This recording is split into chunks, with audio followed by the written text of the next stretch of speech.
German Shepherd was shivering in the cold, heavy rain, soaked to the bone, chained to a rusted pipe behind an old factory, and completely alone.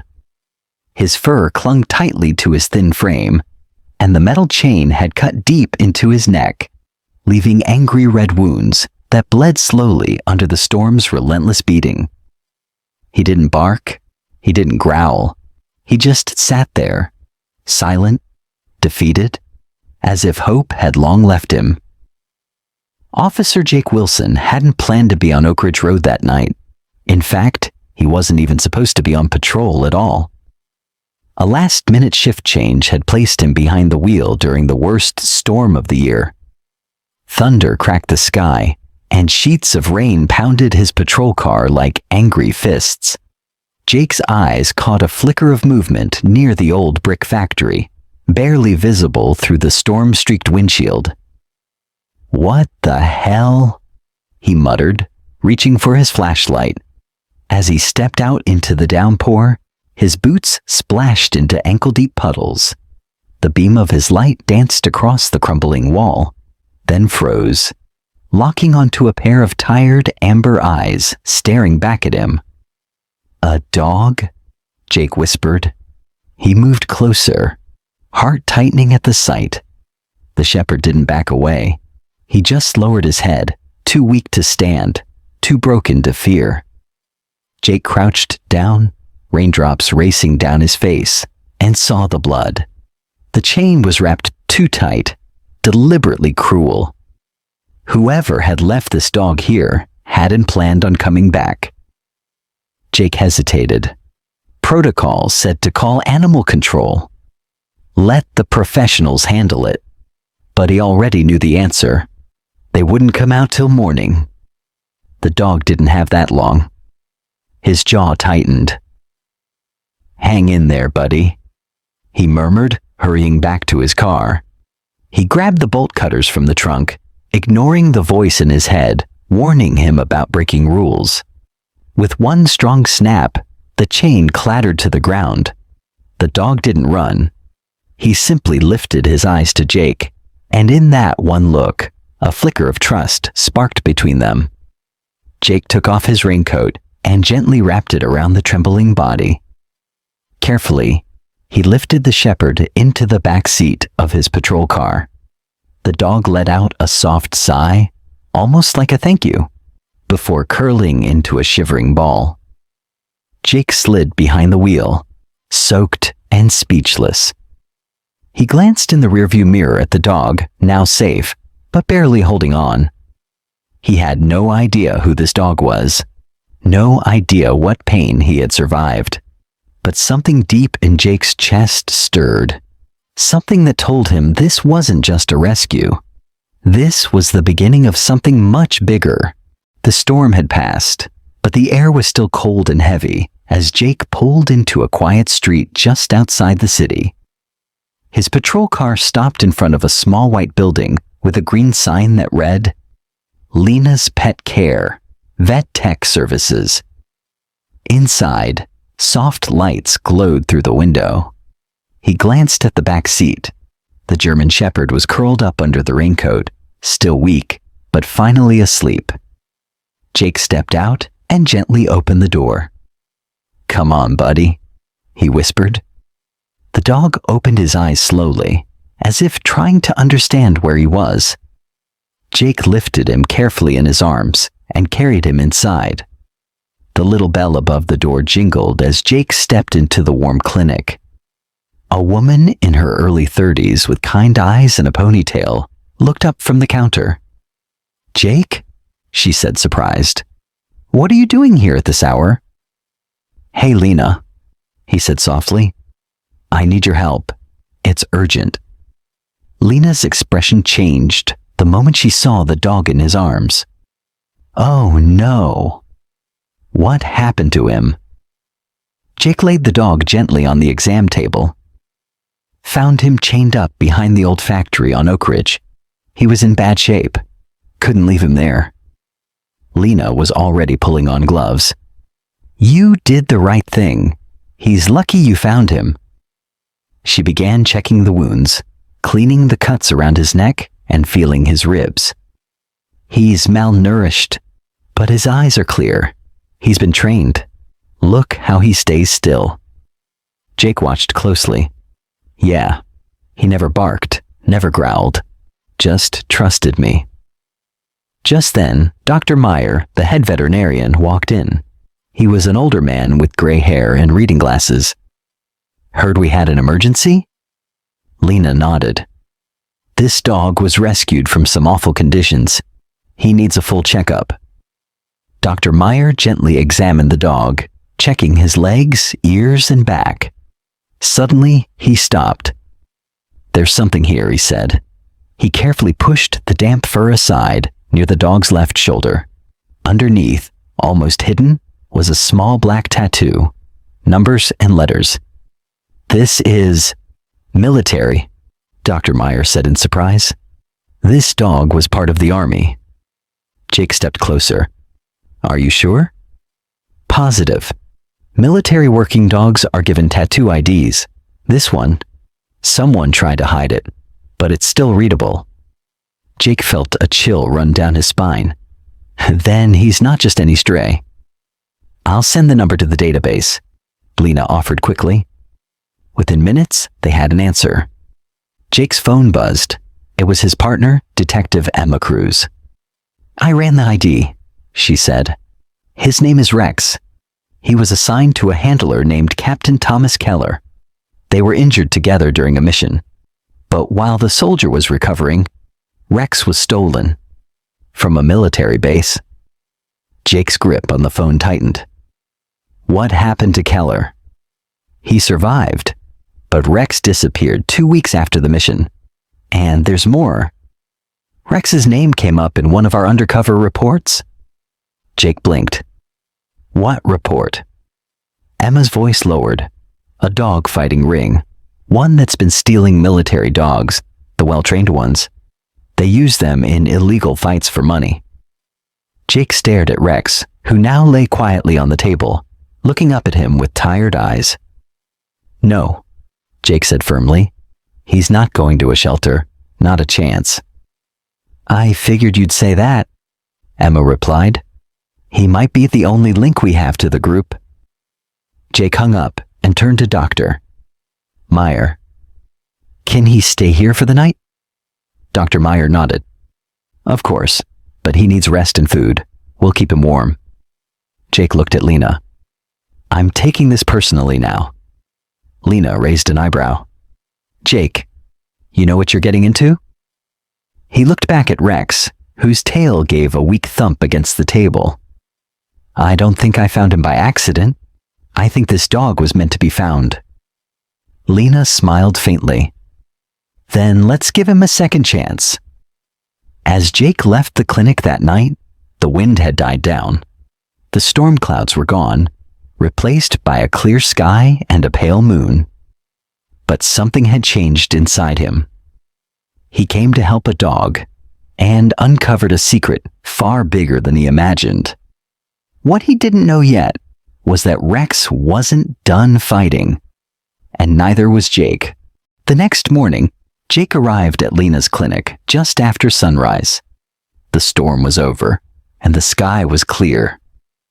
Birds chirped softly as the day began, but inside Jake, the feeling of tension hadn't gone away. He walked into the back room where Rex was resting. The German Shepherd lifted his head slowly, eyes alert but calm. He looked better already. His wounds were cleaned, and he had eaten a proper meal for the first time in days. Morning, buddy, Jake said softly, kneeling beside him. How are you feeling? Rex wagged his tail once, slow but steady. Lena walked in with a smile. He's doing much better. He's still weak, but you can tell he's trained. He follows every word I say. Jake nodded. That's because he's a soldier. Lena tilted her head. So, what happens now? Before Jake could answer, his phone buzzed. It was Detective Cruz. We've got something, she said. One of our informants says there's a dogfight being planned this week. the group might be connected to Rex's kidnapping. Jake's expression hardened. Where? Not sure yet, Emma said. But here's an idea. Rex might recognize the place if he's seen it before. Jake looked at Rex. You think he can lead us there? It's a long shot, Emma replied. But we have to try. The captain's willing to give us 48 hours. After that, it goes to animal control. Jake stood up. That's all I need. Later that day, Jake picked up Rex from the clinic. The dog walked slowly, but showed more strength in every step. Jake opened the back door of his car and Rex jumped in, ready. They met Detective Emma Cruz at the police station. She was waiting by the board where photos and maps were pinned. Red circles marked places connected to dogfights. Emma pointed to one spot in particular. This is the old factory where you first found Rex. There's something off about it. Too many reports of strange activity, but we never had proof. Jake glanced at Rex. Let's go back. Maybe he'll show us what we missed. They reached the abandoned factory just before sunset. The large building stood in silence, surrounded by overgrown weeds and broken windows. The place looked empty, forgotten. Jake opened the car door. Let's see what you've got, Rex. Rex sniffed the air and stepped out. His nose twitched, ears perked. Jake didn't need a leash. Rex walked ahead, confident but careful.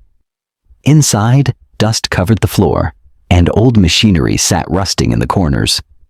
Jake and Emma followed closely behind as Rex moved through the dark hallways. Suddenly, Rex stopped. His ears stood straight, and he looked toward a back wall. Jake walked over and tapped the bricks. One panel sounded different. Hollow. Emma helped push it aside, revealing a hidden room behind the wall. Inside, they found old cages, medical supplies, and stacks of notebooks. Jake opened one of the books. It was full of fight schedules, dog names, and payment lists. This is it, he whispered. This is the proof we needed. Emma took pictures quickly. We'll send a team in tomorrow to collect everything. Then Rex suddenly froze. Jake noticed his change immediately. The dog's body stiffened. He lowered himself to the ground, ears focused toward the doorway. Someone's coming, Jake said, drawing his weapon. They hid behind a metal crate, Rex by Jake's side, silent and alert.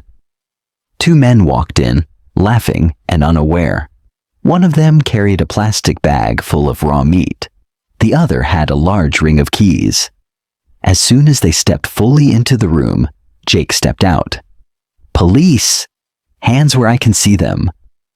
The men jumped, dropping the bag and keys. Emma moved in quickly with her gun drawn. Within seconds, the men were handcuffed and sitting on the ground. Jake crouched down beside one of them. Talk. Where's the next fight? The younger man looked at Rex nervously. Tomorrow night, he said quickly. Old meat factory, outside city limits. Big event. Lots of money. Big crowd. Jake exchanged a look with Emma. We'll be ready, she said. That night, Jake brought Rex back home. The dog curled up on a soft blanket in the corner of Jake's living room. Jake sat nearby, watching him. You're more than just a hero, Rex, he whispered. You're part of the team now. Rex looked up, tail wagging gently as if he understood. The mission wasn't over. But for the first time, Jake didn't feel like he was doing it alone. The next day, everything was ready. It was early evening when the police team gathered near the old meat factory, a large, broken building on the edge of town. The place had been shut down for years, but tonight it was full of noise and light. Cars were parked around the back. Loud music played inside. This was it, the place where the illegal dogfight would happen. Jake stood near his patrol car, wearing a bulletproof vest, Beside him, Rex sat calmly, his ears sharp and alert. Even though the dog had a painful past, he was strong now, and ready. Jake looked down at him. "You okay, partner?" Rex let out a soft bark, his tail wagging once. Detective Emma Cruz walked over with a map. "We've surrounded the place. No one gets in or out. Once we move, it has to be fast."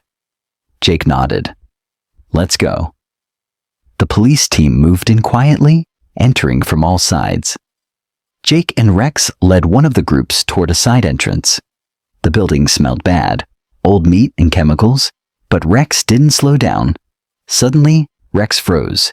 He growled softly, the fur on his back rising. Jake felt his chest tighten. "Wait," he whispered, holding up his hand to stop the team. Everyone stood still. Seconds later, boom! A huge explosion shook the ground. Flames and smoke burst from just a few feet ahead of them. The floor cracked, and part of the wall fell. The officers dove for cover. Jake looked around, coughing. No one was hurt. He stared at Rex, who was still standing in the same spot. The dog had sensed the bomb and saved them. "You saved our lives," Jake whispered, rubbing Rex's head. Emma's voice came over the radio. "All teams, move in now. The fight is still going on inside." The team rushed forward. Inside the factory, chaos had already begun. Men were shouting. Some tried to run. Others were pushing cages with scared, injured dogs inside. There were lights, cameras, and people holding money. Jake, Emma, and the team moved fast. "Police! Hands in the air!" Some of the criminals dropped their weapons. Others tried to escape, but were caught quickly. One man tried to open a hidden door, but Rex lunged, blocking him with a deep growl. The man froze, hands up. One by one, the team arrested everyone. By the end of the night, 17 criminals were in handcuffs. Some were organizers, some were fighters, and a few were very unexpected, like a police officer from another town and a former military trainer. They had been helping the ring stay hidden. It was bigger than anyone had guessed. In one dark room, the team found 6 dogs, each in terrible condition, chained, injured, and scared. Rex walked in slowly, his eyes gentle. The other dogs looked at him and relaxed. Maybe they sensed that Rex understood them. "We'll get them help," Emma said, her voice soft. Lena was called in along with other vets. The dogs were taken to safety and treated immediately. Jake looked around the building. He had never seen anything like this before. It was more than just crime. It was cruelty, hidden behind closed doors, and Rex had helped stop it. 2 days later, the news was everywhere. Dog saves police team in raid. Hero K9 uncovers crime ring. Military dog rescued, helps catch 17 criminals. Jake sat with Rex at the station. Reporters kept calling. People sent letters. Kids made drawings of Rex wearing a police badge. The police captain walked over, smiling. "Jake, your dog just helped us crack one of the biggest underground cases in the state. The FBI is stepping in. They say some of the people we caught were connected to other illegal rings across the country." Jake looked down at Rex, who rested his head on his lap. "He's not just my dog, sir. He's part of this team."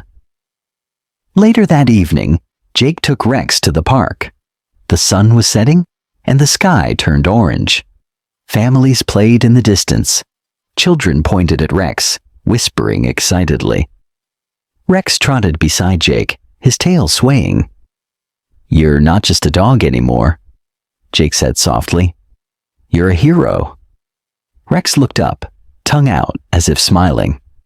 And even though the case wasn't fully over, Jake knew one thing for sure. He and Rex had become something more than partners. They were family. A few weeks after the big raid, Jake stood outside the police station with Rex. The sun was shining, and the air smelled fresh. For the first time in a long time, Jake felt at peace. The case was closed. All the criminals had been caught. The rescued dogs were now healing with loving families or animal shelters. And Rex, brave, loyal Rex, had become a symbol of hope. One morning, Jake got a phone call from the Army's K-9 division. "We've reviewed the case," the officer said. "Given Rex's condition, bravery, and strong bond with you, we're officially retiring him from military service." Jake's heart skipped. "So, he stays with me?" "Yes. Rex is yours, Officer Wilson. Forever." Jake looked down at Rex, who was lying on the floor chewing a soft toy. "Welcome home, partner." Soon after that, something special happened. Rex was officially sworn in as a police dog. In a small ceremony, the captain handed Jake a badge for Rex. "He's earned it," the captain said proudly. "Let him help us stop more cruelty. This is just the beginning." And it was. Rex became part of a special animal cruelty task force. He worked alongside Jake and Detective Emma Cruz, helping rescue animals from terrible conditions. Sometimes he sniffed out hidden cages. Other times, he comforted scared dogs and cats who had been through too much pain. People trusted Rex. He had a calm, gentle way of making even the most frightened animals feel safe. One day, Jake had an idea. "I want to do more," he told his sister Lena. "We saved those dogs. But what about pets stuck in violent homes? People escaping abuse often have to leave their pets behind. They stay because they can't bear to leave their animals." Lena nodded. "You're right. We need a place where both can be safe." And so, Safe Haven was born. With help from the police department, local shelters, and kind volunteers, Jake and Lena started the program. Safe Haven gave abused women and children a place to go, and brought their pets too. The shelter had warm beds, healthy food, and trained people who understood trauma. Rex became the face of the program. His story was printed in newspapers, shown on TV, and shared on social media. "From a chained dog to a hero," the headlines read. A year passed. Safe Haven grew stronger every day. More pets were saved. More families healed. Then came the celebration. The city held a small event to honor the program. People came with their pets, smiling and holding signs like, "Thank you, Rex." "Heroes have paws. Because of you, my dog came home too." Jake stood with Rex by his side, feeling proud but humble. A little girl walked up, holding a stuffed bunny. She had curly hair and big brown eyes. "Are you Rex's dad?" she asked. Jake smiled. "I guess I am." She looked up at Rex. "He saved my dog. You found him in that dark place. He was so scared. But now he sleeps in my bed every night." Rex bent down and gently licked the girl's hand. "Thank you," she whispered. Jake knelt beside them, his heart full. "You're very welcome." That night, Jake sat on his porch with Rex beside him. The stars were out. The town was quiet. He thought about everything that had happened. A stormy night, a lonely chained dog, a case bigger than anyone imagined, a life that changed his own. He reached over and scratched behind Rex's ear. "You know, buddy," Jake said, "I thought I was saving you, but really you saved me." Rex gave a soft woof and rested his head on Jake's knee. Rex's journey had started with pain, but it didn't end there. He became a hero, a protector, a symbol of second chances, and all of it began with one small act of kindness, one moment when someone chose to care. Because sometimes, the right heart at the right moment can change everything. And Rex had proven that again and again. The end. But Rex's legacy lives on.